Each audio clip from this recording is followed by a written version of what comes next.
బ్రహ్మర్షి పితామహ పత్రిసారి యొక్క దివ్య చైతన్యంతో కనెక్ట్ అవుతూ ది మైండ్ అనే బుక్తో మనం ఊహాశక్తి గురించి తెలుసుకుంటున్నాం. ఆ బుక్లో ఉన్న విషయాలన్నీ మనం చక్కగా ప్రాక్టీస్ చేసుకుంటూ తెలుసుకుంటూ ప్రాక్టీస్ చేద్దాం. Okay masters?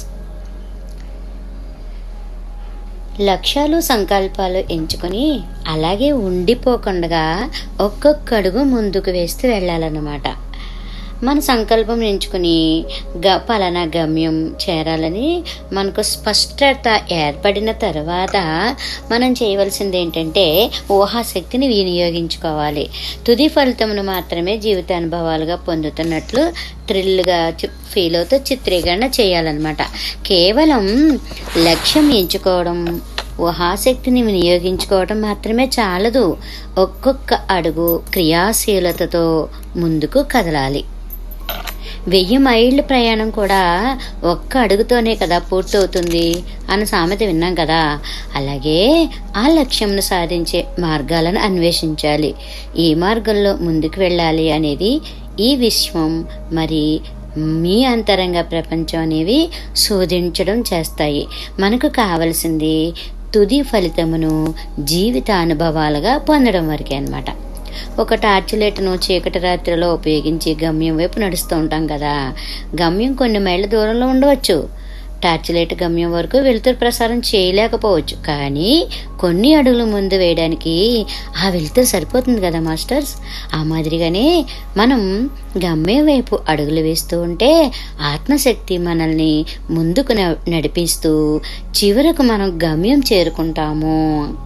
ఎలా, ఏమిటి, ఎప్పుడు, ఏ మార్గంలో అనేవి అప్రస్తుతం. మన మార్గాలను అన్వేషించక్కర్లేదు. సంకల్పం దృఢంగా ఉంటే చాలన్నమాట. గమ్యం తెలిసిన తర్వాత మార్గాలు మనల్ని అన్వేషించుకుంటూ వస్తాయన్నమాట. దీనికి మనం ఏం చేయాలంటే చక్కగా సుఖాసనంలో కూర్చుని కళ్ళు 2 మూసుకుని దీర్ఘ శ్వాసలను నెమ్మదిగా తీసుకుంటూ వదులుతూ అలా 3 కానీ 4 నిమిషాలు చేసి చక్కగా రిలాక్స్ అవుతూ మనం నేర్చుకుంటున్నాం కదా. ఈ పుస్తకంలో ఉన్న అభ్యాసాలు ఏదో ఒక దానిని మనం సాధన చేయవచ్చు. ఈ అభ్యాసంలో ఒకే రోజులో 5 నిమిషాలు అంతకంటే ఎక్కువ లక్ష్యాలను అంతరంగ ప్రపంచం నాకు తెలియపరచాలన్నమాట. జీవితంలో సాధించాల్సిన ప్రధాన లక్ష్యం ఒకటి ప్రతి ఒక్కరికి ఉంటుంది.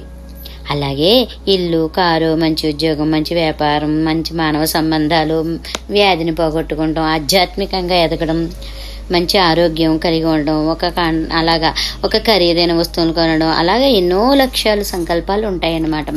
అందరికీ ఉంటాయి. అలా ఏర్పరచుకున్న తర్వాత అంతర్శక్తికి తెలియజేయాలన్నమాట. ఒక రోజులో 24 గంటలని మనకు తెలుసు కదా. ఎరుక లేకపోవడం అంటే అజాగ్రత్త వలన ఎంతో సమయమును మనం వృధా చేసుకుంటూ ఉంటాము. అలా వృధా చేయకుండా వీలు చిక్కినప్పుడల్లా 5 నిమిషాలు 10 నిమిషాలు అలా రిలాక్స్ అవుతూ మన ఊహాచిత్రంలోకి వెళ్ళిపోతూ ఉండాలన్నమాట. ఒక దినంలోనే 5 కంటే ఎక్కువ లక్ష్యాలను కూడా, సంకల్పాలను కూడా మనం సబ్ కాన్షియస్ మైండ్కి ఎక్కించవచ్చు. అలాగనమాట. మనం ఏది వాంఛిస్తున్నామో సరిగ్గా నిర్ణయించుకొని పక్షంలో ఇప్పుడే ఒక సరైన లక్ష్యం ఏర్పరచుకోవాలన్నమాట. ఆ లక్ష్యం ఎంచుకున్న తర్వాత దానికి సంబంధించిన సమాచారం, సంబంధించిన అవకాశాలు, ధనం, ఇతర అనేక విషయాలు అలా మన వైపు ఆకర్షించడం మొదలవుతాయన్నమాట. ఆ లక్ష్యాన్ని నెరవేర్చగల ఎన్నో అభిప్రాయాలను మనం ఆకర్షిస్తూ ఉంటాం అన్నమాట. వాటిల్లో నుండి మంచి అభిప్రాయాన్ని ఎంచుకోవడానికి మనకు వీలవుతుంది. దాని ఫలితంగా మనం ఎంచుకున్న లక్ష్యాన్ని, సంకల్పాన్ని సులభంగా ప్రకటన చెందించుకోగలుగుతాం అన్నమాట. అలాగే ఈ అభ్యాసాన్ని ఎప్పుడు కావాలంటే అప్పుడు మనం చేసుకోవచ్చు. మనం అడగకుండా, ఆహ్వానించకుండా ఏది మన జీవితంలో ప్రవేశించదు. సంకల్పం ఎంచుకునేది మనమే, దానిని మన జీవితంలోకి ఆహ్వానించేది మనమే, దానిని ఆకర్షించేది మనమే, మరి దానిని మన యొక్క జీవితానుభవంగా వాస్తవ రూపం చెందించుకుంటే సృష్టికర్త కూడా మనమే. మీరు స్పష్టంగా మరి నియంత్రణ గురించి భావన చెందినట్లయితే చాలా స్పష్టమైన పరిస్థితులను ఆకర్షించగలుగుతారు. మీరు సంతోషంగా ఉన్నట్లు ఫీల్ అయితే సంతోషకరమైన పరిస్థితులనే మీరు ఆకర్షించగలుగుతారు. మీరు ఆరోగ్యంగా ఉన్నట్లు ఫీల్ అయితే మీరు ఆరోగ్యకరమైన పరిస్థితులను ఆకర్షించగలుగుతారు. మీరు సంపద మరియు శ్రేయస్సుతో ఉన్నట్లు ఫీల్ అయినప్పుడు సంపద, శ్రేయస్కరమైన పరిస్థితులనే ఆకర్షిస్తారు. మీరు ప్రేమను ఫీల్ అయినప్పుడు ప్రేమ గురించిన పరిస్థితులనే ఆకర్షిస్తారు. మీరు ఏదైతే భావన చెందుతారో, ఫీల్ అవుతారో అక్షరాల దానినే జీవితానుభవంలోకి ఆకర్షిస్తూ ఉంటారనమాట. యద్భావం తద్భవతి. మీరు ఎలా భావన చెందుతారో మీ గతి కూడా తదనుగుణంగా మారిపోతూ ఉంటుందన్నమాట. మరి మీరు ఏది ఎంచుకుంటున్నారు, మరి ఏది ఫీల్ అవుతాం అని మనకు మనమే నిర్ణయించుకోవాలన్నమాట. మనం వెతుకుతున్నదే మనల్ని వెతుక్కుంటూ వస్తుందన్నమాట, అన్వేషిస్తూ ఉంటుంది. మీరు ఆనందంను వెతుకుతున్నట్లయితే ఆనందం కూడా మిమ్మల్ని వెతుక్కుంటూ వస్తుంది. మీరు సంపద కోసం వెతుకుతున్నట్లయితే సంపద కూడా మిమ్మలను వెతుకుతుంది. ఐ యామ్ దాట్, నేను అదే అయి ఉన్నాను. ఈ ప్రపంచం మీకు ఒక నోటు పుస్తకం అనుకుందాం. ఆ పేజీలలో ఇవ్వబడిన లెక్కలను మీరు సాధన చేయక తప్పదు. మీకు తెలిసిన మేరకు ఆ లెక్కలను సాధన చేసినంత మాత్రాన కరెక్ట్ కావచ్చు, కాకపోవచ్చు. కొన్ని తప్పులు దొరలవచ్చు. ఇది వాస్తవమే అని అనుకున్నంత మాత్రాన అది వాస్తవం కాకపోవచ్చును కూడా. మీరు ఆ పుస్తకంలో తప్పులు వ్రాయవచ్చు, లేదా చెత్త విషయాలు వ్రాయవచ్చు, లేదా పేజీలను కూడా చించి పారేయవచ్చు. మీరు ఏది వాంఛిస్తే దానిని చేయగల స్వేచ్ఛను కలిగి ఉంటారు. ఎవరి ఇష్టారాజ్యం వారిది. ఎవరికి ఏది ఇష్టం వస్తే దానిని చేసుకోగల స్వేచ్ఛ ఉంది. అయితే దానితో పాటే కర్మ, ఫలితం, పర్యవసానం, మరి గుణపాఠం అనేవి కూడా ఉంటాయన్నమాట. ఈ ప్రపంచం ఎవరి పట్ల ప్రత్యేకమైన శ్రద్ధను, పక్షపాతంని చూపించదు. అందరూ ఒకటే తనకి. ఈ ప్రపంచంలోని ప్రతి ఒక్కరికి సాధన చేసుకోవడానికి ఒక నోటు పుస్తకం ఇవ్వబడుతుంది. దానిలో ఎవరికి వారు తమ జీవిత కథను రాసుకోవచ్చు. అంటే మన జీవిత కథని మనమే రాసుకోవచ్చు అనమాట. నేను ఇలాగుంటాను, ఆనందంగా ఉంటాను, చక్కగా సమృద్ధి తత్వంతో ఉంటాను, లోక కళ్యాణం కోసం నాకు చేయగలిగినంత నేను చేస్తాను అని మనం చెప్పుకుంటూ మన జీవిత కథను మనమే రాసుకోవచ్చు అన్నమాట. మీరు ఏది ఎంచుకున్నా, ఏది వాంఛించినా సరే దానిని పొందగలరు. అది ఎంత పెద్ద లక్ష్యమైనా, ఎంత పెద్ద సంకల్పమైనా సరే భయపడకండి, లక్ష్య పెట్టకండి. విజయం అనేది నిగూఢమైన రహస్యం కాదు, అది ఒక శాస్త్రం అని చెప్తున్నారనమాట. If not you then who? మీరు కాకపోతే ఇంకెవరు? మీ జీవితంను మీరు ఉద్ధరించుకోకపోతే ఇంకెవరు ఉద్ధరిస్తారు చెప్పండి? పెద్ద పెద్ద లక్ష్యాలను మీరు పెట్టుకోకపోతే ఇంకెవరు చేస్తారో ఆ పనిని? మీలోనే, మీ అంతరంగంలోనే చేస్తారో ఆ పనిని. మీలోనే, మీ అంతరంగంలోనే సమస్త శక్తి సామర్థ్యములు ఉంటున్నప్పుడు బాహ్యంగా ఎక్కడ నీ వెతుకుతారు? జీవితంలో గొప్ప అవకాశాలను మీరే సృష్టించుకోవాలి. ఈ పని మీరు చేయకపోతే ఇంకెవరు చేసి పెడతారు? మీకు మంచి ఆరోగ్యం కావాలి, దానిని మీరు కాకపోతే మరెవరు మంచి ఆరోగ్యం ప్రసాదిస్తారు? మంచి కుటుంబ సంబంధాలు, భార్యాభర్తల మధ్య సఖ్యత మొదలైనవి వాంఛిస్తున్నాం. అయితే వాటిని ప్రసాదించేది ఎవరు? జీవితంలో సమృద్ధికరమైన సంపద, ధనం కావాలి. మీరు కాకపోతే మరెవరు దానిని సంపాదించి పెడతారు? లేవండి, లక్ష్యాలు, సంకల్పాలు ఎంచుకుని వాటిని ఇప్పటికే నెరవేరినట్లుగా ఊహాశక్తితో కళ్ళు కనండి. తప్పనిసరిగా వాటిని పొందుతారు.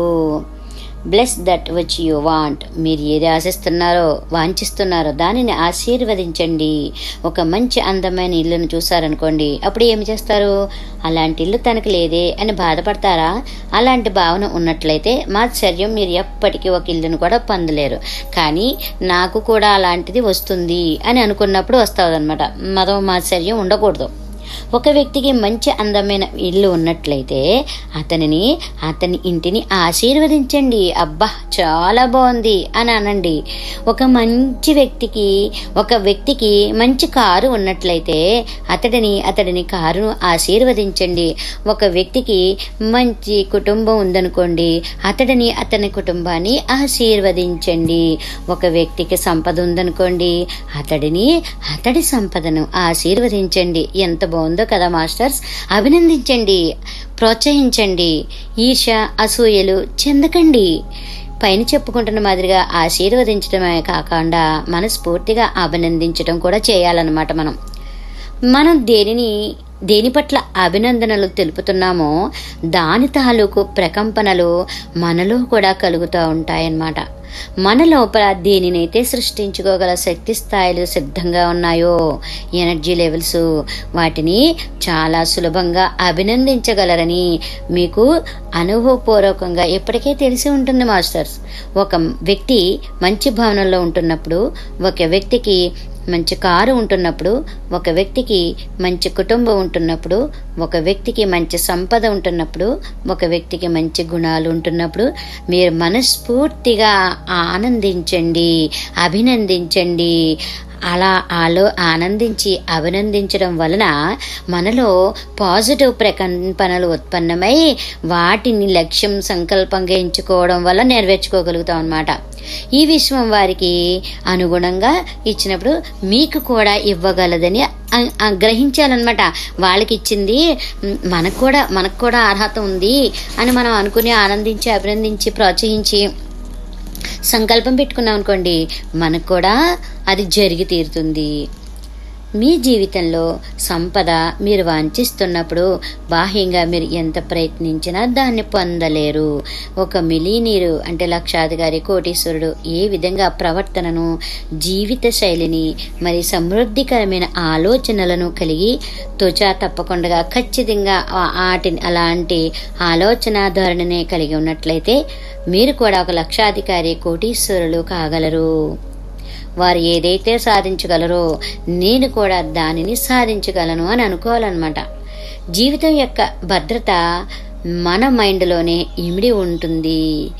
వెతకండి, మీలోనే వెతకండి, బాహ్యంలో కాదు, మీ అంతరంగంలో వెతకండి, దొరుకుతుంది.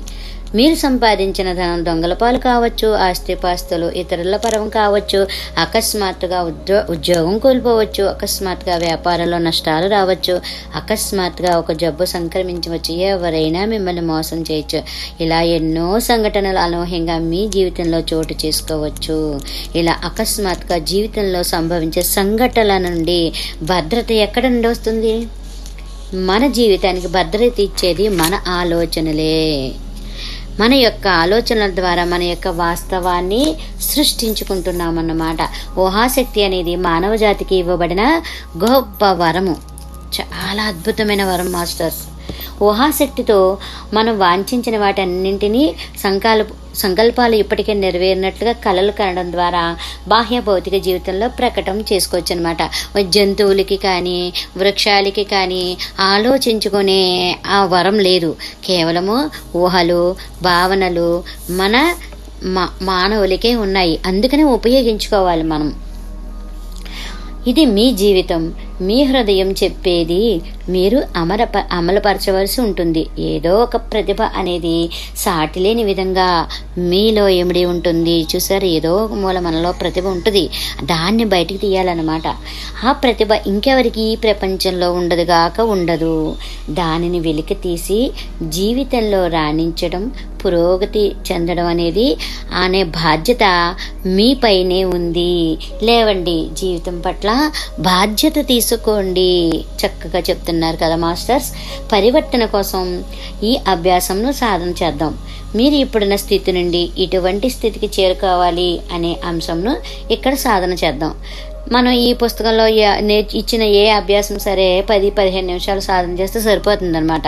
మన యొక్క దార్శనికతను మరీ పదును పెట్టడానికి ఈ అభ్యాసం చాలా దోహదపడుతుంది. ఈ ఎక్సర్సైజ్ చేద్దాం మాస్టర్స్. సుఖాసనంలో హాయిగా కూర్చుని 2 కళ్ళు మూసుకుని దీర్ఘమైన శ్వాసలను చాలా నెమ్మదిగా తీసుకుంటూ వదులుతూ 3-4 నిమిషాలు అలా చేసి రిలాక్స్ అవ్వండి. ఇప్పుడు మీరు ఎటువంటి ఆర్థిక పరిస్థితుల్లో ఉన్నారు? ఈ స్థితి నుండి ఆర్థికంగా ఏ స్థితికి చేరాలనుకుంటున్నారు? చాలా స్పష్టంగా ఖచ్చితంగా నిర్ధారించుకోండి. నెలకు లేదా సంవత్సరానికి ఎంత ఆదాయం వాంఛిస్తున్నారు? బ్యాంకు బ్యాలెన్స్ ఎంత వాంఛిస్తున్నారు? మీ యొక్క ఆస్తిపాస్తులు ఎంత ఉండాలని అనుకుంటున్నారు? ఇలాంటి ఇల్లు వాంఛిస్తున్నారు? ఆ ఇంటిలో మీరు ఎలాంటి సదుపాయాలు ఉండాలనుకుంటున్నారు, ఆ ఇంటిలో మీరు ఎలాంటి అనుభూతులు పొందాలనుకుంటున్నారు, ఆ ఇంటి ముందు ఖాళీ స్థలంలో మొక్కలు, కూరగాయల మొక్కలు కలిగి ఉన్నారా, కారు షెడ్ ఏ మూలలో ఉంది, ఇలా అన్నిటినీ వివిధ రకాలుగా ఫీలింగ్స్, ఎమోషన్స్తో చిత్రీకరణ చేయండి.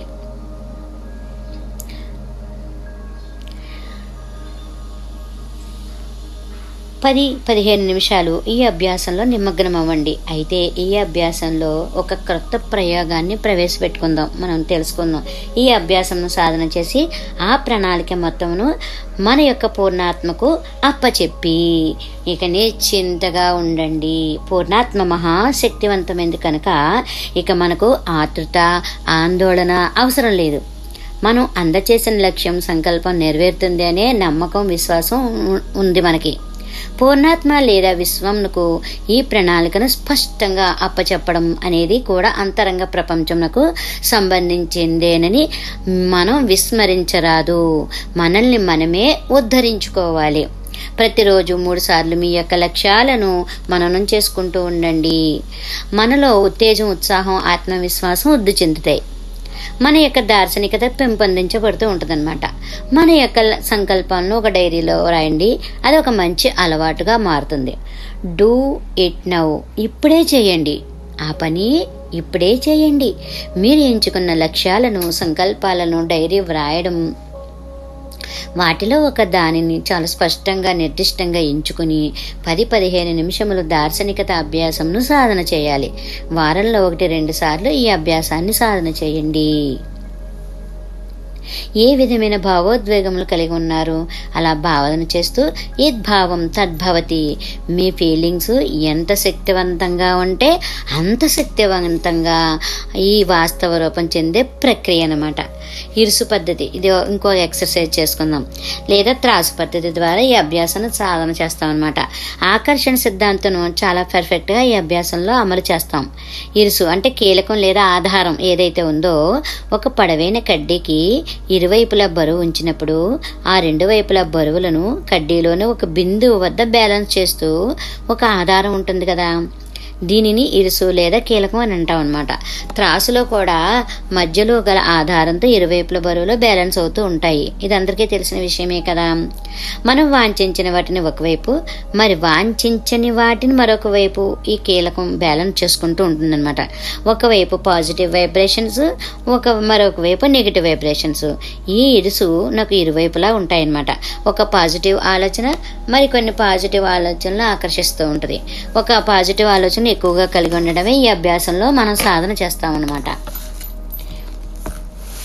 ఉదాహరణకు మన దగ్గర సరిపడా డబ్బు లేనట్లయితే సమృద్ధిగా డబ్బు వైపు మొగ్గు చూపుతూ ఉంటాం అనమాట. మన ఆలోచనలను సమృద్ధికరమైన డబ్బు వైపు మరలిస్తాం. జబ్బుతో బాధపడుతున్నట్లయితే ఆరోగ్యం వైపు ఆలోచనలు మరలిస్తూ ఉంటాం అనమాట. అలాగ వాంఛించిన వాటి వైపు వృద్ధి చెంది మన లక్ష్యం, సంకల్పంను వాస్తవ రూపం చెందించుకుంటాం అనమాట. మనం ఒక నెగిటివ్ ఆలోచన మీలో కలిగిన ప్రతిసారి మీరు పాజిటివ్ ఆలోచన వైపు మరలడం వలన ఆ నెగిటివ్ ఆలోచన అనేది తన ప్రకంపనలను కోల్పోతుంది. అంటే మనకి నెగిటివ్ ఆలోచన వచ్చిందని భయపడక్కర్లేదు. దాన్ని పాజిటివ్గా మార్చుకున్నాం అనుకోండి, అద్భుతంగా జీవితంలో మార్పులను చూడగలుగుతాం అనమాట. ఎప్పుడైతే ఈ నెగిటివ్ ఆలోచనల ప్రకంపనలు ఆగిపోతాయో ఆ క్షణం నుండి పాజిటివ్ ప్రకంపనలు పుంజుకుంటాయి. అంటే ఈ ప్రక్రియ అనే కీలక పద్ధతి లేదా ఆధారం పద్ధతి అని అంటారనమాట. మీకు ఏది కావాలి, ఏది వద్దు, ఒకవైపు ఇది, ఒకవైపు అది, ఈ రెండిటిలో ఏది ఒకటి మీరు ఎంచుకోవాల్సి ఉంది. ఈ మహా విశ్వంలోని దైవశక్తిని మీ ద్వారా వ్యాకోష్టం చెందించాలని నిర్ణయించుకున్నది కనుకనే ఈ దేహంతో మీరు ఉన్నారు. మీ యొక్క అంతర్బోధ నుండి సందేశాలను అనుగుణంగా లక్ష్యాలు ఎంచుకొని ఆధ్యాత్మిక ప్రాపంచిక పురోగతిని పొందండి. మీరు ఆనందంగా ఉండండి. అప్పుడే కదా ఇతరులు కూడా మీతో ఆనందంగా ఉండగలుగుతారు. జీవితం అనేది నిరంతరము గమనంలోనే ఉంటుంది. ఎప్పటికీ ఏ మనిషి కూడా అకర్మలుగా ఉండలేడు. కనుక పాజిటివ్ కర్మలనే ఎంచుకోండి. ఇతరులతో మీరు పోటీ పడడం అనేది ప్రస్తావన అవసరం లేదు మనకి. ఈ మహావిశ్వంలో అడిగినవన్నీ ఇవ్వబడుతున్నప్పుడు ఇక పోటీ అనేది ఏముంది? మీ యొక్క బాగు కోసం జీవించడం స్వార్థం అనిపించుకోదు. అయితే అంతరాత్మ ప్రబోధం మేరకే కర్మలను ఎంచుకోండి. లక్ష్యాలు సంకల్పాలు ఎందుకు నెరవేరటం లేదు అని మనకు క్వశ్చన్ వస్తుంది. డబ్బు ధనం మరి జీవిత సంఘటనల మధ్య లింకు పెట్టడం వలన సంకల్పాలు నెరవేరవు. దీనికి లింక్ పెట్టుకోకుండా ఉండాలన్నమాట. నా దగ్గర 100 కోట్ల రూపాయలు కనుక ఉంటే నా ఆరోగ్య సమస్యలు మటమాయమయ్యేవి అనుకుంటూ ఉంటాం. పెద్ద కార్పొరేట్ ఆసుపత్రిలో ట్రీట్మెంట్ చేసుకునేవాడిని అనుకుంటాం. అంతేగాని మనకు ఆరోగ్యం వస్తే ఎంత బాగుంటుంది అని అనుకోకుండా అనారోగ్యం ఉంటే ట్రీట్మెంట్ గురించి ఎందుకు ఆలోచించుకోకూడదు కదా. అది అది తప్పే కదా. నేను కనుక కోటీశ్వరుని అయ్యుంటే సినిమా హీరో అయ్యేవాడిని. చూడండి, నా దగ్గర డబ్బులు లేవు కనుక ఐఏఎస్లో సెలెక్ట్ కాలేకపోయాను. అంటే నిరాశాకరమైన ధోరణిలో ఉన్నప్పుడు ఆ సంకల్పాలు ఎలా నెరవేరుతాయి? నా దగ్గర కనీసం 50 కోట్లు కనుక ఉంటే స్టాక్ మార్కెట్లో పెట్టుబడి పెట్టి దానిని 1000 కోట్లు రూపాయలు చేసేవాడిని అని అనుకుంటాం. నేను ముఖ్యమంత్రిని కాలేకపోవడానికి కారణం నా దగ్గర కోట్లాది రూపాయలు లేకపోవడమే. నా దగ్గర ఆస్తిపాస్తులు పెద్దగా లేవు కనుక ఆనందకరమైన ఆరోగ్యకరమైన జీవితాన్ని పొందలేకపోతున్నాను. ఇలాంటి ఎన్నో కారణాలు మనం చెప్పుకుంటున్నాము. అలా డబ్బుకి జీవిత సంఘటనలకి మధ్య లింకు పెట్టడం వలన మన సంకల్పాలు నెరవేరవన్నమాట. అది లేదు కనుక ఇది పొందలేకపోతున్నాను అని ముందుగానే మనం నెగిటివ్ ఆలోచనలు పెట్టుకొని అలాంటి వాటిని ఆకర్షిస్తూ ఉంటాం అన్నమాట. ఇప్పుడు నోట్ల రద్దు కనుక ఫలానా వస్తువు కొనలేదని ఒక ఆయన అన్నాడు. ఇప్పుడు కనుక ఇంటికి ఫర్నిచర్ కొంటే 2 నెలల తర్వాత ఆర్థిక ఇబ్బందులతో బాధపడవలసి వస్తుందని ఇంకొందరు ఇలా అనుకుంటూ ఉంటారు అన్నమాట. ఇప్పుడు మనం ఏం చేయాలంటే జై పాతాళ భైరవిని కాకేద్దాం. నరుడా ఏమి నీ కోరిక అని మనకు తెలుసు, కానీ ఈ తీర్పులు మనకు లక్ష్యాలు నెరవేరకుండా చేస్తూ ఉంటాయి అన్నమాట. మీకు బంగారు ఆభరణాలు కావాలి, వాటిని ఇప్పుడే మీరు కలిగి ఉన్నట్లు ధరించి ఫీల్ అవుతూ ఉండాలన్నమాట. నోట్ల రద్దు అయితే ఏమి, ఇంకొక సమస్య అయితే ఏమి, మీకు ఏమి కావాలో అంతరంగ ప్రపంచమును పాతాళ భైరవని అడగండి. అంతేగాని మిగతా సమస్యలు మీరు పెట్టకండి. నరేంద్ర మోడీ దగ్గర డబ్బులు లేవు, మదర్ తెరెసా దగ్గర డబ్బులు లేవు, మమతా బెనర్జీ పశ్చిమ బెంగాల్ ముఖ్యమంత్రి దగ్గర డబ్బులు లేవు, ఏపీజే అబ్దుల్ కలాం దగ్గర డబ్బులు లేవు. కానీ వారు తాము సంకల్పించుకున్న స్థాయికి చేరుకోగలిగారు కదా. అంటే ఇక్కడ డబ్బుకి మన సంకల్ప స్థాయి చేరుకోవడానికి లింక్ ఏమీ లేదు. నా దగ్గర అపార సంపదనం ఉన్నట్లయితే ప్రజలకు ఎంతో సేవ చేసేవాడిని. ఇలాంటి తప్పుడు నమ్మకంతో అవన్నీ తప్పుడు నమ్మకాల వల్ల మనల్ని మనమే ఆటంకపరుచుకుంటూ ఉంటాం అనమాట. ఒక ప్రాజెక్టు లేదా బృహత్తర కార్యం లేదా శాకాహార ఉద్యమం, స్వాతంత్ర ఉద్యమం, సార వ్యతిరేక ఉద్యమం మొదలైన చేపట్టినప్పుడు ధనం దానంతట అదే అనుకోని రీతిలో సమకూరుతూ ఉంటుందన్నమాట. మనం ఎంచుకున్న లక్ష్యం గొప్పదే ఉండాలి. ఆ ఎంచుకున్న లక్ష్యం గొప్పదైంది అనుకోండి, ఆటోమేటిక్గా డబ్బులు అనేవి సమకూర్చబడతాయి. ఎందుకంటే మరి ఈ విశ్వం సమకూరుస్తుంది. మనం అంతరంగ ప్రపంచంతో అనుసంధానింపబడి ఉన్నాం కనుక ధీమాగా నిమ్మళంగా ఉంటూ ఆ ప్రాజెక్టును మిషన్ను నిర్విఘ్నంగా నెరవేర్చుకుందాం. అందరూ శాకాహారులుగా మారాలి, అందరూ ధ్యానం చేయాలి, అందరూ ఆనందంగా ఉండాలి, అందరూ ఆరోగ్యంగా ఉండాలని మనం లోక సంస్థ సుఖినో భవంతు అని పదే మనం అస్తమాటు అనుకుంటూ ఉందాం. అటువంటి వైబ్రేషన్స్కి కనెక్ట్ అవుతాం అనమాట. మనకి ఏం కావాలో భౌతిక వస్తువులు సంఘటనలు రూపంలో అవి ఇప్పటికే నెరవేరినట్లు మనం కలగంటూ ఉంటాం అన్నమాట. అబ్దుల్ కలాం గారి గురించి మనకు తెలిసిందే కదా. ఆయన కూడా చేపలు పట్టి జీవించే పేద కుటుంబంలో నుంచే భారత రాష్ట్రపతి స్థాయికి ఎదిగారైన. ఇక్కడ ఐఏఎస్ ఫస్ట్ ర్యాంక్ సాధించారు ఎవరు, ముత్యాల రాజు ఒక ఆయన. ఆల్ ఇండియా ఫస్ట్ ర్యాంక్ అనమాట. ఒక పేద కుటుంబంలో జన్మించారు. ఆంధ్రప్రదేశ్ కృష్ణా జిల్లా ఆవనిగడ్డ దగ్గర చేపలు పట్టే వృత్తికల ఒక ఇంటిలో జన్మించారు ఆయన. ఎంఎస్ ధోని గొప్ప క్రికెటర్ ఈయన. జార్ఖండ్ రాష్ట్రంలోని ఒక పల్లెటూరులో జన్మించారు. క్రికెట్ కెప్టెన్ క్రికెటర్గా ఇండియాకు ప్రపంచ కప్ను సాధించి పెట్టారు. మరి డబ్బు లక్ష్యం లింకు పెట్టడం మానేయాలన్నమాట. మీ యొక్క సుఖపు అలవాట్లలోకి వంటి కారణంగా జీవితం అంతా ఎక్కడ వేసిన గొంగళి అక్కడే అనే విధంగా జీవితకాలం అంతా గడిపేయడం వలన పురోగతి, ఎదుగుదల అనేవి ఆగిపోవడం జరిగిపోతుంది అనమాట. ప్రతి కుర్రాడు సచిన్ టెండూల్కర్ మాదిరిగా, పివి సింధు మాదిరిగా గొప్ప ఆటగాళ్ళు కావాలని కలలు కంటారు. కానీ ఉదయాన్నే నిద్ర లేవడం, త్వరగా మైదానంలోకి అంటే గ్రౌండ్లోకి వెళ్ళి ప్రాక్టీస్ చేయడం వంటివి అతడికి చాలా కష్టమైనదిగా, ప్రయాసతో కూడుకున్నదిగా అనిపిస్తుంది అనమాట. సినిమాలు, షికార్లు, విందులు, వినోదాలు, స్నేహితులు, చాటింగ్లు, వాట్సాప్లు, ఫేస్బుక్లు వంటి వాటిని కొంత త్యాగం చేయడానికి కూడా ఇష్టపడరు.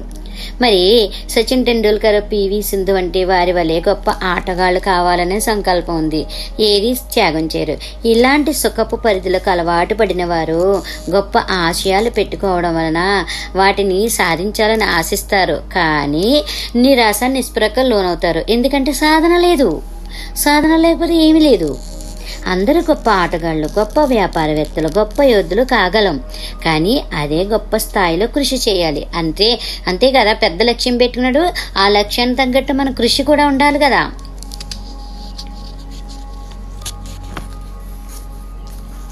మన అంతరంగంలో మార్పు పాజిటివ్గా ఉంటే బాహ్య ప్రపంచంలో కూడా మార్పులు ఖచ్చితంగా వస్తాయి అనే నమ్మకం, భావన అలా చాలా శాతం మందికి ఎరుకలో ఉండదు. స్త్రీలు చాలామంది సుఖపు పరిధికి అలవాటు పడిపోతారు. జీవితంలో రిస్క్ ఎందుకు, అంతా సవ్యంగా సాగిపోతుంది కదా అని చాలా శాతం మంది విశ్వసిస్తూ ఉంటారనమాట. అంతా మంచిగా, ఆల్ ఈజ్ వెల్ అనే భావనతో ఈ విశ్వం మంచి చేస్తుంది. కానీ ఎప్పుడైతే సమస్యలు అంటే ఆర్థిక, ఆరోగ్య, కుటుంబ సమస్యలు వస్తాయో అనే భయాందోళనతో వాటిని ఆకర్షిస్తూ ఉంటారనమాట. మీరు ఆ పని ఏం చెయ్యక్కర్లేదు, మనకి బాగానే ఉంది కదా అన్నీ వెనక్కి లాగుతూ ఉంటారనమాట. ఇలాంటి వారంతా జీవితంలో ఎన్నో గొప్ప గొప్ప ఆశయాలు, లక్ష్యాలు కలిగి ఉండి సుఖపు పరిధి నుండి బయటపడడానికి భయపడుతూ ఉంటారు. ఆశయాలు గొప్పవి, కానీ సుఖపు పరిధి నుండి బయటకు రావడానికి ఇష్టపడరు అన్నమాట. వాళ్ళు బయటకు రారు. కారణం ఏంటంటే భయం. జీవితం అనేది సుఖపు పరిధి అంతమైన తర్వాత ప్రారంభమవుతుంది. ముందు సుఖాన్ని వదిలితే, మనం కృషి చేస్తే, సాధన చేస్తే అప్పుడు ఫలితం వస్తుందన్నమాట. ఇది వరకు మీకు తెలియని ఒక విషయంను, వస్తువును, జీవిత సంఘటనను పొందాలంటే ఇదివరకు తెలియని విషయాన్ని ఎంచుకుని పూర్తి చేసినప్పుడే దానిని పొందగలరు. సుఖాలలో ఇరుక్కుంటే ముందుకు సాగలేరు. గొంగళ పురుగుగానే ఉండిపోతే జీవితంలో ఏది సాధించలేదు కదా. గొంగళ పురుగు కూడా సీతాకోక చిలుకగా మారగలదా? గొంగళ పురుగు సీతాకోక చిలుకగా రూపాంతరం చెందినప్పుడే జీవితంలో పురోగతి ఉంది. అలాగే మనం కూడా ఉన్న స్థితి నుంచి ఉన్నత స్థితికి ఎదగాలన్నమాట. అయితే మనలో చాలా మందికి తెలియని ప్రపంచంలోకి అడుగు పెట్టాలంటే భయం. దాని నుండి బయటపడితేనే కదా మనం ఎదగగలము. ఒక మామూలు స్థాయి ఉద్యోగికి ధీరుభాయ్ అంబానీ వలె ధనవంతుడు కావాలని ఉంటుంది. కానీ తన ఉద్యోగం వదిలి వ్యాపారంలోకి రాలేడు. ఉద్యోగం వదిలిపెడితే భవిష్యత్తు ఏమైపోతుందో అని భయం అన్నమాట. ప్రతి అమ్మాయికి పివి సింధు మాదిరిగా గొప్ప క్రీడాకారిణిగా ఎదగాలని ఉంటుంది. కానీ బద్ధకంను వదిలించుకోవడం, గ్రౌండ్లో ప్రాక్టీస్ చేయడం వంటివి చేయాలంటే మనసు ఒప్పదు. సినిమాలు, సోషల్ మీడియాలు, చాటింగ్లు వదిలిపెట్టదు. తన కంఫర్ట్ జోను వదిలిపెట్టినప్పుడే కదా ఎదుగుతాం మనము. గొంగళి పురుగుగా ఉన్నంతకాలము బందీగా ఉండిపోతూ సమస్యలలో మగ్గిపోతూ జరుగుతుంది. గొంగళి పురుగు సీతాకోక చిలుకగా రూపాంతరం చెందినప్పుడే జీవితంలో స్వేచ్ఛ ఉంటుంది. స్వేచ్ఛ ఉన్నప్పుడే ఆనందంగా ఉండగలుగుతాం అన్నమాట. మీరు ప్రపంచం నుండి ఉత్తమమైనది ఆశిస్తున్నప్పుడు మీరు కూడా ఉత్తమమైనది ఈ ప్రపంచానికి ఇవ్వవలసి ఉంది. ఇది చాలా నోట్ దిస్ పాయింట్ మాస్టర్స్. మీరు ప్రపంచం నుండి ఉత్తమమైనది ఆశిస్తున్నప్పుడు మీరు కూడా ఉత్తమమైనదే ప్రపంచానికి ఇవ్వవలసి ఉన్నది. సచిన్ టెండూల్కర్, ఎంఎస్ ధోని, పివి సింధు మాదిరిగా గొప్ప ప్లేయర్ కావాలని ఆశించినప్పుడు మరి వారి స్థాయిలోనే కృషి, సాధన, కలలు కనడం, పట్టుదల, అంకిత భావం మొదలైనవన్నీ మనం పెట్టినట్లయితే ఈ ప్రపంచం తప్పనిసరిగా ఖచ్చితంగా మనల్ని ఆ స్థాయికి చేరుస్తుందన్నమాట. ఈ విశ్వం మనల్ని ఎప్పుడూ కూడా మోసం చేయదు. Dhirubhai Ambani, Steve jobs, bill gates మొదలగు సంపన్నుల స్థాయికి చేరాలని మీరు వాంఛిస్తున్నట్లయితే వారి స్థాయిలోనే మనం కృషి చేయవలసి ఉంటుందన్నమాట. ఈ అంతరంగ ప్రపంచం మీకు తప్పనిసరిగా గైడెన్స్ ఇచ్చి ఆ స్థాయికి చేరుస్తుంది. రామకృష్ణ పరమహంస, రమణ మహర్షి, స్వామి యుక్తేశ్వర్ గిరి, కబీర్ వంటి యోగుల స్థాయిలో మనము ఎదగాలని ఆశిస్తున్నప్పుడు వారి స్థాయిలోనే మనము లక్ష్యం పెట్టుకొని కృషి చేయాలి. ఈ విశ్వం అంటే మన అంతరంగ ప్రపంచం తప్పనిసరిగా మనల్ని ఆ స్థాయి కంటే ఇంకా ఎక్కువ స్థాయికి చేరుస్తుందన్నమాట. ఈ ప్రపంచం నుండి ఎంతో ఆశిస్తూ దానికి తగిన స్థాయిలో మనం కృషి చేయకపోవడం వల్లనే లక్ష్యాలు నెరవేరడం లేదు. మీకు ఏది అర్హమైనదో అదే ఇవ్వబడుతుంది, కానీ మీరు కోరుకున్నది మాత్రం కాదు. మీ యొక్క కృషి, సాధన, అంకిత భావం మొదలైనవి ఎంత మోతాదులో ఉంటాయో ఆ మోతాదులోనే ఈ విశ్వం నుండి మీకు ఇవ్వబడుతుంది. సచిన్ టెండూల్కర్ స్థాయిలో కృషి చేస్తే ఆ స్థాయిలోనే మీరు గొప్ప క్రికెటర్ అవుతారు. సచిన్ టెండూల్కర్ కంటే ఇంకా ఎక్కువ కృషి, సాధన చేస్తే సచిన్ టెండూల్కర్ కంటే ఇంకా గొప్ప క్రికెటర్ అవుతారు. మనం ఎంత సాధన చేస్తే అంత ఈ విశ్వం నుండి పొందుతాం అన్నమాట. లతా మంగేష్కర్, ఎంఎస్ సుబ్బలక్ష్మి మాదిరిగా గొప్ప గాయకురాలుగా కావాలని ఒక అమ్మాయి కలలు కంటున్నప్పుడు దానిని లక్ష్యంగా పెట్టుకొని క్రమం తప్పకుండా ప్రాక్టీస్ చేస్తున్నట్లయితే ఈ విశ్వం అంటే మన అంతరంగ ప్రపంచం తప్పనిసరిగా గొప్ప గాయకురాలని చేస్తుంది. ఎలా, ఏ విధంగా, ఎప్పుడు, ఎవరి ద్వారా ఆ లక్ష్యం నెరవేర్చబడుతుంది అనేది ఈ విశ్వం చూసుకుంటుంది. అది మనకు సంబంధం లేదనమాట. లతా మంగేష్కర్, ఎంఎస్ సుబ్బలక్ష్మి, ఏఆర్ రెహమాన్, మహమ్మద్ రఫీ, ఘంటసాల మొదలైన వారి వలె గొప్ప సంగీత గాయకులు, విద్వాంసులుగా ఉన్నత స్థితికి చేరాలంటే మరి వారికంటే ఎక్కువగా సాధన చేయాలి. ఎంతెంతగా సాధన చేస్తారో అంతంతగా ఆ స్థితిని పొందడానికి అర్హులవుతారు. ఎంతగా అర్హత సాధిస్తారో అంతగా మీరు ఈ విశ్వం నుండి మీకు ఇవ్వబడుతుంది. మీ జీవితంలోకి ఏది కావాలని వాంఛిస్తున్నారో ముందుగా దానిని ఇవ్వడం ఖచ్చితంగా చెయ్యండి. మీకు ప్రేమ కావాలా? ముందుగా మీరు ప్రేమను పంచండి. మీరు ప్రశంసలు వాంఛిస్తున్నారా? అయితే ముందుగా ఇతరులని ప్రశంసించడం మొదలు పెట్టండి. మిమ్మల్ని అర్థం చేసుకోవాలని వాంఛిస్తున్నారా? అయితే ముందుగా మీరు ఇతరులని అర్థం చేసుకోవడం నేర్చుకోండి.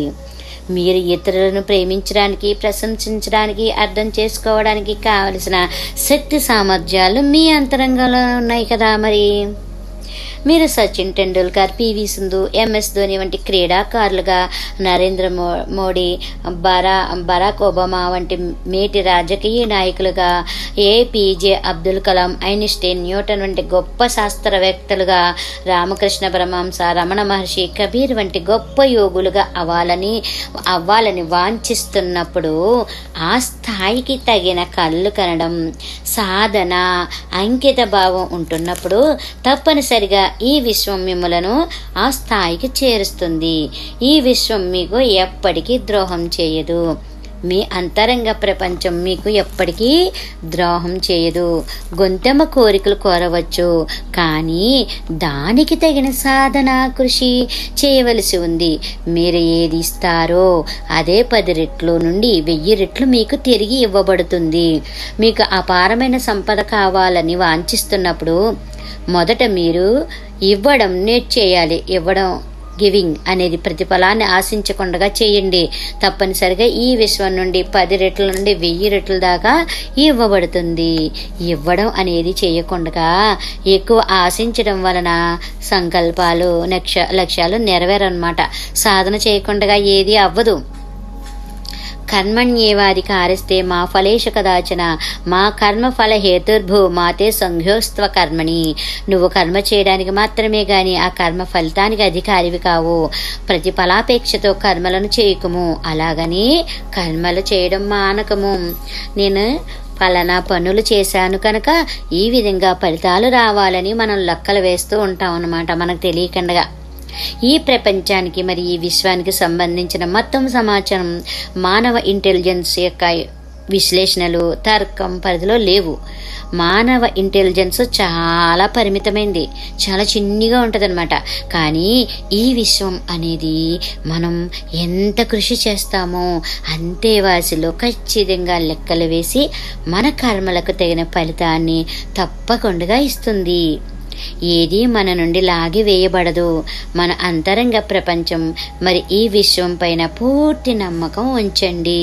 మీకు ఏది ఇవ్వబడాలో మీ కృషికి తగిన విధంగా ఖచ్చితంగా లెక్కలు వేసి తగిన సమయంలో ఇవ్వబడుతుంది. Ask and it is given. మీరు అడిగినదే ఇవ్వబడుతుంది. కృషి సాధన మనం చేస్తూ ఉంటే తగిన సమయంలో ఇవ్వబడుతుంది. ఎంతెంతగా సాధన చేశామో, కృషి చేసామో, అంకిత భావం పెట్టామో అంతంతగా మనం పొందుతూ ఉంటాం అన్నమాట. ఏది మన నుండి లాగి వేయబడదు, ఏది మనల్ని మోసం చేయదు. మనం కృషి చేసినంత మేరకు పొందగలుగుతూ ఉంటాం అన్నమాట. ఎలాంటి విత్తనాలు విత్తుతామో అలాంటి ఫలాలను మాత్రమే పొందుతామన్నమాట. వేప విత్తనమును నాటి మామిడి పండును పొందలేం కదా. కర్మలు చేయకుండా అకర్ముడిగా ఉండిపోతే ఈ వర్తమానాన్ని వ్యర్థం చేస్తే భవిష్యత్తును సంపూర్ణంగా నష్టపోతాం. కనుక మనం కర్మలను చేస్తూనే ఉండాలి. మనం పొందే సుఖ సంతోషాలు మనం చేసే మంచి కర్మల యొక్క ఫలితాలు, అలాగే మనం పొందే దుఃఖ కష్టాలు మనం చేసే చెడు కర్మల యొక్క ఫలితాలు అన్నమాట. ఫలానా సంకల్పించుకుని వాటి కోసం సాధన కృషి చేశాను కనుక ఫలితాలు ఈ విధంగా వచ్చి తీరాలని భీష్మించుకుని కూర్చుంటే దాని పర్యవసానంగా దుఃఖమే ప్రాప్తిస్తుంది. ఏది ఇచ్చినా సంతోషంగా మనం గ్రహించినప్పుడు ఆనందంగా ఉంటాం అనమాట. కాదు నాకు ఇంతే కావాలి, నేను ఇంత కష్టపడిపోయాను, నాకు ఇది కావాలి అంటే అక్కడ మనకు దుఃఖమే ప్రాప్తిస్తుంది అనమాట. ఇలాంటి కర్మలను ఆచరిస్తే ఏ విధమైన ఫలితాలను ఇవ్వాలో ఈ పూర్ణ సృష్టికి తెలుసు. మనకు రావాల్సినవి ఖచ్చితంగా లెక్కలు వేసి ఈ విశ్వం చేత ఇవ్వబడతాయి. ఈ కర్మల ఫలితాల మూలంగా మన నుండి తొలగిపోవాల్సినవి ఏంటంటే భ్రమలు, మూర్ఖత్వం, అజ్ఞానం మన నుంచి వెళ్ళాలి బయటికి. ఖచ్చితంగా విశ్వం చేత తొలగించబడతాయి. సాధన చేసే కొద్దీ మనలో ఉన్న అజ్ఞానం, భ్రమ, మూర్ఖత్వం కరిగిపోద్ది అనమాట మాస్టర్స్. కర్మల ఫలితాలు ఈ విధంగా ఉండి తీరాలని నిర్దేశించటానికి మన దగ్గర సంపూర్తి సమాచారం ఏదీ లేదు. అలా నిర్దేశించడానికి ఈ మానవ ఇంటెలిజెన్స్ చాలా పరిమితమైనది. కర్మలను ఆచరించిన తర్వాత వాటి ఫలితాలను ఈ మహాప్రకృతికి, మన అంతరంగ ప్రపంచానికి శరణాగతి చేయాలి. మన యొక్క పరిమిత ఇంటెలిజెన్స్ అంటే మన అహం మనల్ని మోసం చేయవచ్చు, కానీ మన అహంకారం మనల్ని మోసం చేయవచ్చు, కానీ ఈ విశ్వం మరి అంతరంగ ప్రపంచం మనల్ని ఎప్పటికీ మోసం చేయవు. సంకల్పాలు నెరవేరకపోవడానికి కారణాలు ఏంటంటే పాక్షికంగా ఊహాశక్తిని పాక్షికంగా ఉపయోగించడం వలన ఫలితం కూడా పాక్షికంగానే ఉంటుంది. ఒక లక్ష్యముని ఎంచుకొని తుది ఫలితం పొందితే మనం ఎలా ఉంటాం, కుటుంబ సభ్యులు, బంధుమిత్రులు, ఈ సంఘంతో ఎలా ఉంటాం, ఏ విధంగా అనుభవాలు పొందుతాం అని ఇలా అనేక విధాలుగా ఊహాశక్తిని ఉపయోగించాలి. ఇక 2 యథార్థ సంఘటనల గురించి తెలుసుకుందాం. మొదటి సంఘటన, ఒక వ్యక్తికి ఏపీ స్టేట్ నుండి యుఎస్ఏలో ఎంఎస్ చేశాడు. ఒక విదేశీ స్త్రీ యువతిని పెళ్లి చేసుకోవాలని సంకల్పాన్ని ఎంచుకున్నాడు. అందుకోసం రోజు ఆసక్తితో పెళ్లి చేసుకున్నట్లు, కాపురం చేస్తున్నట్లు కలలు కంటున్నాడు అనమాట. అతనికి ఆస్ట్రేలియా అమ్మాయితో పెళ్ళయింది. 1 సంవత్సరం కాపురం చేశారు. 1 సంవత్సరం తర్వాత అతడిని వదిలేసి ఆమె ఆస్ట్రేలియా వెళ్ళిపోయింది. ఆమె మళ్ళీ తిరిగి రాలేదు. అతడు పాక్షికంగా ఊహాశక్తిని ఉపయోగించడం వలన దానికి అనుగుణంగానే జీవితానుభవాలు సృష్టింపబడ్డాయి. పెళ్ళైనట్లు సంసార జీవితం, పిల్లలు, చదువు అని అనేక రకం మొత్తం మొత్తము కలలు కని ఉండాల్సింది. అలా చేసినట్లయితే వాటికి అనుగుణంగా జీవితానుభవాలు అంతరంగ ప్రపంచం నుండి సృష్టింపబడేవి. ఊహాశక్తిని పూర్తిగా ఉపయోగించలేదు. తన మనోక్షేత్రంలో ఇష్టానుసారంగా స్వేచ్ఛ మనకు ఉంది కదా, అలా సృష్టించుకోవచ్చు. ఇక్కడ మనకి అభ్యంతరాలు ఎవరో చెప్పరన్నమాట. అలాగా అది ఖచ్చితంగా మనం నెరవేరుతున్నట్లు మనం చక్కగా ఊహలలో కూడా హాయిగా ఉండాలన్నమాట. ఒక లక్ష్యం ఎంచుకొని దాని తాలూకు జీవితానుభవాలను అన్ని కోణాలలో పొందుతున్నట్లు ఫీలింగ్స్ ప్లస్ ఎమోషన్స్తో కలడం చేయాలి. అన్ని కోణాలలో జీవితం అంటే మీ జీవిత అనుభవాలు ఈ క్రింద విషయాల్లో ఎలా ముడిపడి ఉంటాయో వాటిని గురించి కలలు కనాలన్నమాట. ఎలా అంటే కుటుంబ సభ్యులు, బంధుమిత్రులు, లక్ష్యం సంకల్పం నెరవేరినప్పుడు కుటుంబ సభ్యులు, బంధుమిత్రులు ఎలా ఉంటున్నారు, మన అనుభవాల వారితో ఎలా మనం షేర్ చేసుకుంటున్నాము, ఇలాగనమాట. రెండోది ఏంటంటే సంఘంలో, ఆఫీసులో, ఇతర అన్ని వృత్తుల్లో వారితో ఉదాహరణకి ఏంటంటే బ్యాంకు, ఆదాయ పన్ను శాఖ, రవాణా శాఖ మొదలైన శాఖల్లో మన లక్ష్యం సంకల్పం గురించి ఏ విధంగా డీల్ చేస్తున్నాము, సంకల్పం తాలూకు జీవితానుభవాలు ఆయా శాఖలలో ఎలా సమన్వయం చేరుతున్నాయి, ఇలా చాలా విషయాలను ఫీలింగ్స్, ఎమోషన్స్తో కలగనాలన్నమాట. మన యొక్క నైపుణ్యాలు వాటిని ఏ విధంగా సంకల్పం కోసం వినియోగిస్తున్నారు, ఈ సంఘానికి మీ నైపుణ్యాలు ఏ విధంగా ఉపయోగపడుతున్నాయి, ఇలాగనమాట. మన యొక్క ఆధ్యాత్మిక జీవితం, మతం, దేవుడు, ధ్యానం మొదలైన విషయాలపై మీరు ఎలా ఉంటున్నారు, మీ యొక్క సంకల్పం తుది ఫలితం పొందినప్పుడు మీ యొక్క పరిసరాలు అంటే ఆఫీసు, కంపెనీలు, ఇల్లు మొదలు ఎలా ఉంటున్నాయి, అలాగనమాట. మీ యొక్క సంబంధాలు అంటే స్నేహితులతో, సమాజంలో వ్యక్తులతో, మరి సంఘంలోని వ్యక్తులతో మీ సంబంధాలు ఏ విధంగా ఉంటున్నాయి, వారితో ఎలా మెలుగుతున్నారు, మీ యొక్క ఇష్టాలు, సాహసాలు, అభిరుచులు, మీరు ఎంచుకున్న లక్ష్యాలు సాధించినప్పుడు జీవితాన్ని మీరు ఎలా ఆస్వాదిస్తున్నారు, దేశంలో విదేశాలలో యాత్రలు చేస్తున్నారా, తీర్థయాత్రలు చేస్తున్నారా, యూరప్, అమెరికా దేశాలు పర్యటిస్తున్నారా, సంఘ సేవా కార్యక్రమాలు, ఆధ్యాత్మిక కార్యక్రమాల్లో పాల్గొంటున్నారు. ఇలాగా అనేక రకాలుగా మనం మనోక్షేత్రంలో చిత్రీకరించుకోవాలన్నమాట. అలా చిత్రీకరించుకున్నప్పుడు ఇవే కాకుండా ఇంకా అనేక విషయాలపై మన జీవిత అనుభవాలు ముడిపడి ఉంటాయి కదా, కనుక మన ఊహాశక్తిని అలా ఉపయోగించినప్పుడు అనేక విషయాలపైన చెప్పినవే కాకుండా ఇంకా బోల్డ్ ఉంటాయి మన మనోక్షేత్రంలో చిత్రీకరించుకోవచ్చు అనమాట. ఏ లక్ష్యం ఏదైనా ఎంచుకోవచ్చు, అంతర్బాధ ద్వారా లక్ష్యం ఎంచుకోవచ్చు. అలా చేసినట్లయితే మన జీవితంలో ఆనందంతో కూడిన అనుభవాలను సృష్టించుకుంటాం అనమాట. ఆధ్యాత్మికంగా పురోభివృద్ధి చెందుతూ ఉంటాం అనమాట. మన యొక్క శక్తి స్థాయిలు, గుణాలు అనుగుణంగా లక్ష్యాలు ఎంచుకుంటూ ఉంటాం కానీ ఒకటి మాత్రం గుర్తుంచుకోవాలి, ఏంటంటే మనం అనంతమైన శక్తి సామర్థ్యాలు గల ఒక ఆత్మశక్తి స్వరూపం అని మర్చిపోకూడదు. కనుక ఉన్నతోన్నతమైన లక్ష్యం సంకల్పం ఎంచుకోవాలన్నమాట. ఉదాహరణకు ₹1,00,000 సంపాదనకు బదులుగా కోట్ల రూపాయలను సంపాదన లక్ష్యంగా చేసుకోవచ్చు అనమాట. అదే మాదిరిగా సాధారణ వ్యక్తిగా ఎందుకు ఒక మహాయోగిగానో ఒక మహా అజ్ఞానిగానో మనం లక్ష్యం పెట్టుకున్నప్పుడు అదే నెరవేరుతుంది కదా. Okay masters, thank you.